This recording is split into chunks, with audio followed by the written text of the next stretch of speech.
Is this SawDomie? Yes, indeed. He has a very screamy build. We can have a quick look at his perks. These perks will reveal the killer every now and then to the whole team. And he has found a good palette, and we're going to see things from his perspective. Ooh, that's what happens when you play without ping. That's the confidence from SawDomie right there. Hello, Montreal. Hello, friends. This is Odds, and I'm so happy to be here, guys.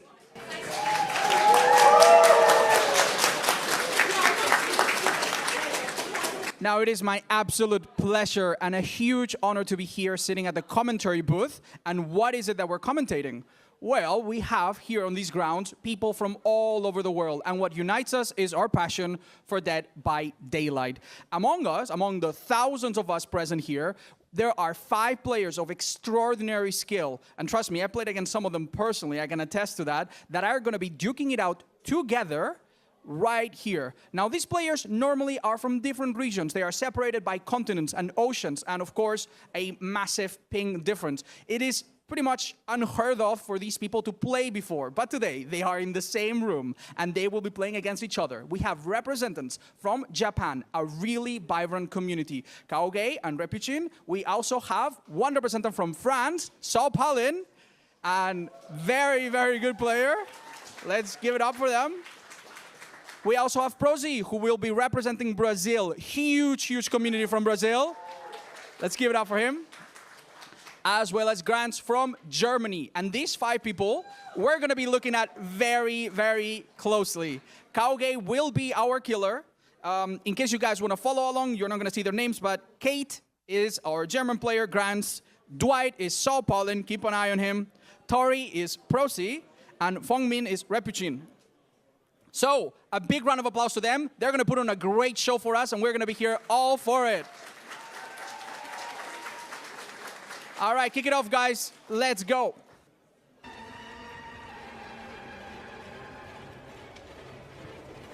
I'm going to let them know. So as we load into this match, there are some things that we do not know. We don't know what map we're going to. I believe it has been randomly chosen, but we do already know which killer it is. We're playing as the Slasher. You might have seen this one before. It is the latest addition to the roster. And what we see right here is his secondary power, the Omnipresent Evil. Allows him to remain undetectable, move rapidly around the map, and reappear at any point where a vault or a pallet exists. Right now, the idea is to go around the map, and we have a very interesting build that we're going to get into in just a second. But right now, we are looking for any hint at all of activity, and we want to have the shortest possible chase. And Killer Instinct reveals Grants, our player from Germany, who does not get hit by the spear. Luckily, a reload happens, and this is a tricky situation. A little bit of a mind game happening here. Oh, great dodge from Grants, who now gets a little bit of oxygen. Mind game's happening, the pallet comes down. And the killer decides there is a better place to be. Kaogeki is from Japan, a region renowned for their insane mechanical skill. And oh my god, the main window is blocked by his appearance. The spear does not connect, but a basic attack does follow. And Kate is going to have to make a little bit of distance. A reload happens at the hook. This could be a real quick down. Ooh! Nasty, nasty shot. Okay, now we're going to have a look at the perks of the killer. Something important is going to happen. Pop goes the whistle, is going to activate for 45 seconds. And the next time that we kick a generator, it will be taking extra damage. But something more important is looming in the background. That is Devour Hope. If this perk is allowed to gain tokens, it will be a major source of power. We'll get back to that in a second. A kick on the generator is going to happen. But first, we miss a spear. That's okay. There is a scrap pile right there. Our killer is probably going to reload. And he is now capable of doing another range attack.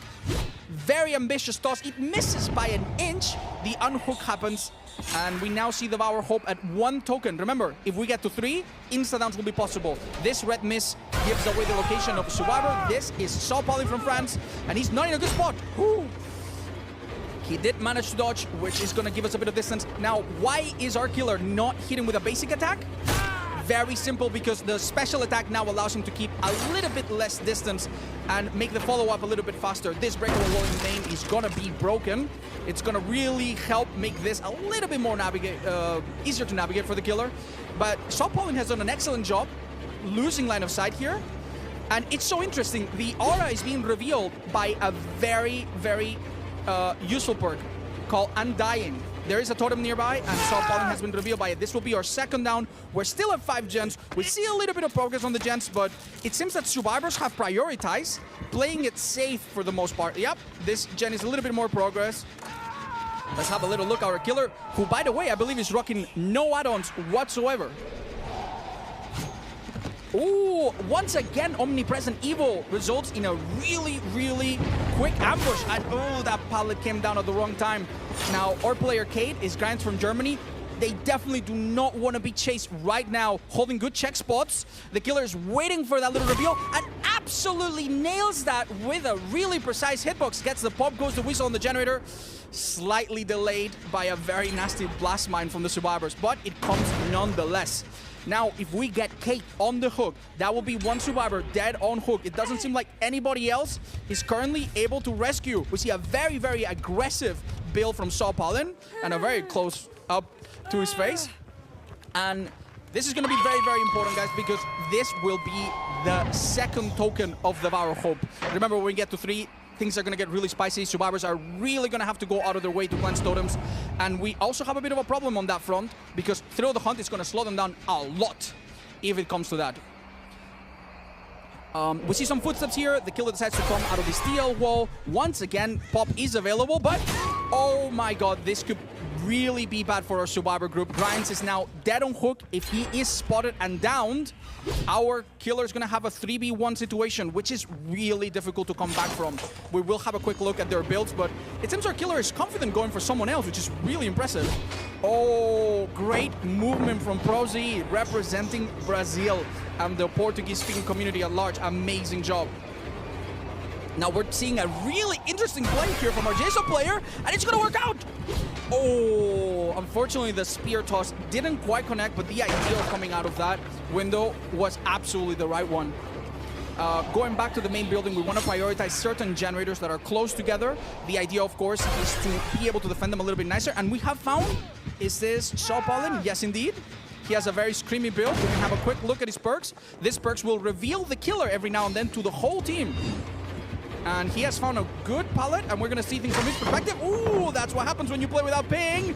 That's the confidence from SawDomie right there. Is it a misplaced confidence, or does he get away with it? Oh, sprint burst, you stop! Oh my god, this killer is so patient, but it did not pay off. SawDomie, absolutely spectacular. Whoa! Oh, this could be bad. This could be bad. Our killer has to reload. He currently does not have a spear. He moves a little bit slower than your regular killers. He pretends to break it. Doesn't quite work. And he's maybe going to have to reconsider this chase, because his gens are flying. The last one is nearly done. And even though this match looked a little bit difficult for survivors a minute ago, it seems like they're making a really, really steady comeback. Oh, we see a really interesting perk here being used.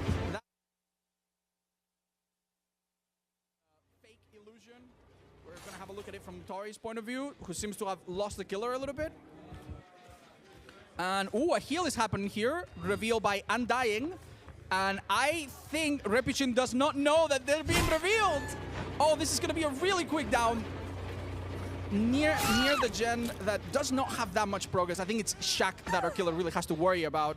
Am I right about that? Yeah, Shaq is being done. 10 seconds. And we are right there. Can our killer get there in time and deliver a really powerful pop to delay this gen from being done and us reaching the endgame? Ooh, he actually comes out the wrong way, it seems. And he does know that there are people around. A pop goes, the whistle is going to come.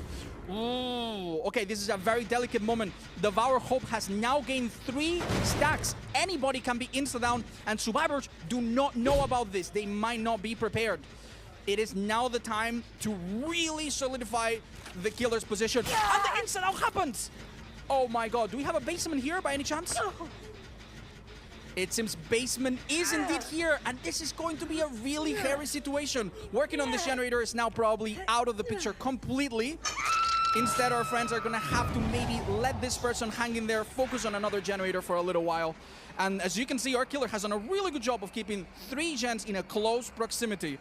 And he still has a pop as well. He's now going to do a little routine check on his totems. The survivors do not know where he is, and really they only really know that he is in power, but they don't know his precise location. So right now, this is a very unpredictable. Oh, we do see a survivor by the totem. SawDomie was revealed with his object of obsession, but the killer did not notice it. Instead goes for the insta-down on Fongmin, who swiftly goes down. This will not get rid of Devour Hope, however. Devour Hope will need to be cleansed at least twice. Oh my god, I think it's happened! Oh my god, I think they have lost their Devour, if I'm not mistaken. This is a huge development, but let's not forget, we still have someone rotting in the basement, about to hit stage 2, and this could be a really, really difficult result if they don't get them in time. But it does seem that Grimes does indeed reach it. Let's have a look at what our killer is doing. Their pressure skyrocketed for a minute. Ooh, that could have been a really nasty hit, but it seems it doesn't connect either. A quick reload. Don't forget, Jason can hit multiple survivors at once and skewer them both with a single spear, but it seems like it might be a good time to go back to Shack, kick the generator, stabilize the position, and the number one thing that our killer needs to do right now if they want to win this game is get one of the 2 survivors that are dead on hook. That would be Kate or Fongmin. It seems like this generator is going to be a little bit hard to handle. I'm really not sure if Pop Goes the Weasel had enough time to work there or if we just missed the opportunity. The survivors are now fully in control of the game. Let's have a little look at what they're doing. They're doing a really, really good reset over here. And the one survivor that is buying cells is currently being chased in Shack. Now, if this chase is short, things could really, really look good for a killer. Oh, super, super tricky. Nice job. And I believe the pallet here has been taken care of. Maybe a little bit of help from a teammate could really work out. Undying once again reveals the survivor, and it's given so much value this match. It's honestly unreal. Kate is now out of the picture. Grimes did a good job, but he's not going to be able to help his teammates anymore. Let's have a quick look at exactly what it is they're doing. It seems like they are in the mindset of splitting up and covering both generators, but still they are really, really close. And with one man short, they will really have a tough time. They will really have a tough time keeping up with the regression from Pop Goes the Weasel, which, let's not forget, is a perk that activates after every hook. That being said, the survivors did get very lucky. They did not cleanse through the hunt, which was really nice. They got lucky. They could have had it. They could have needed 3 cleanses, but it seems 2 was enough this time.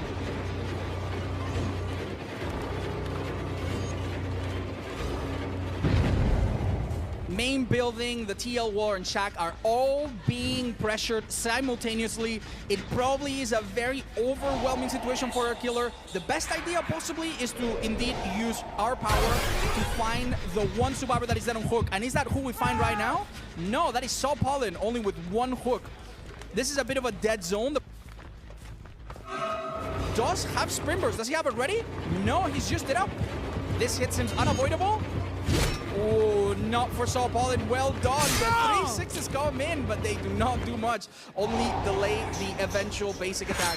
A little reload happens. Once again, we are looking for Fongmin most likely. If I were this killer, that's definitely what I'd be doing. And I believe they might have figured out that they are by the main building. Let's have a little look. Yes, indeed, they're by the main building. And it seems they have used this really interesting perk, Bardic Inspiration, and they're going into a locker to craft a flashbang. I'm really interested in seeing how that's going to work out. We'll keep an eye out, see how it's used exactly. Okay, if this chase is short, this could honestly lead to something. We come out of this window, line up a shot, and does it work? These survivors are just on point. Yeah, exhaustion is halfway through. That's about 20 seconds. I think SawDomie is going down here. Really not much we can do, sadly. But is the last generator going to be done? It seems like it might. It genuinely seems like it might. They opt not to. This is a little bit surprising. It seems our killer understood that time was not on his side, and he did not actually pick up. Instead decided to leave the person on the ground. This could work, or it could backfire spectacularly. Let's have a look. All right, SawDomie recovering on the ground will need a little bit of help to get up. No burst whatsoever to help himself. Is Tari opening an exit gate or helping the friend? Actually playing it really easy. Remember, they're not in communication, so they have to improvise a little bit. Our killer has picked up the trace of Fongmin, and they're actually not that far from. If this connects, this can be huge. This can be absolutely huge. SawDomie uses sprint burst to create distance. Tori, unfortunately, for Prosy, not so lucky. A little bit stuck in this area of the map, and the killer is absolutely going to take advantage of that. Nice zoning, unfortunate dodge for our killer, but still not a bad position. We can reload on this hook. If this down comes, this could be a 4-man. Ooh! was great awareness from the killer. He now knows where the 2 remaining survivors are. The one on the ground far behind us could be left for a little bit. The exit gates have definitely not been touched yet. What does our killer Kaoyeki from Japan do? They absolutely nail it! Oh my god! We now have a quick look. We can probably guess where Prosy is. And Prosy's doing a great job staying low, but his friends are far too close. A pickup will probably result in one more person going down, and it's GG's from here if they're not really careful. Does our killer guess the location before a pickup can occur? Okay, Repuchin being picked up. They can now split up, hopefully very far away from each other. If someone goes down, the killer will not be able to prevent the other two from helping each other. And, ooh, they're doing a good job. They're doing a really good job. It looks like a pickup is imminent. Does a killer find it? Ooh, it seems they were not quite on point. Quick reload, however. The situation is still very manageable. Springburst from SawPollen. Ah! Oh, who's a little bit dramatic. Oh, the attempt there was made. Unfortunately, the killer cannot hold this many survivors. Does he see the red light and guess where Prosy is? It seems he does. Oh, but goes around the corner a little bit too quick for that spear to ever connect. Now it's obvious our other friends should be opening the other gate or healing. I'm really not too sure what the plan is. Maybe we're trying to do something a little bit more aggressive. Medkits here have been depleted, no doubt. Our killer is not giving up, absolutely not giving up. Jason is a threat from almost any distance, and I think Feng Min might be about to find that out. Do we see an insane spear? Ooh, a little bit too late, unfortunately. Yeah, with the exit gate open, now the killer has to pressure 3 different points at once. Wait. Oh, SawPollen did find a safe passage to the other gate, and it seems like he will make it, but don't worry, killer, you can still catch him. You can still catch him. Oh my god, he's gonna come down to the wire, and SawPollen makes an amazing performance from everyone. Well done. Let's give it up for them.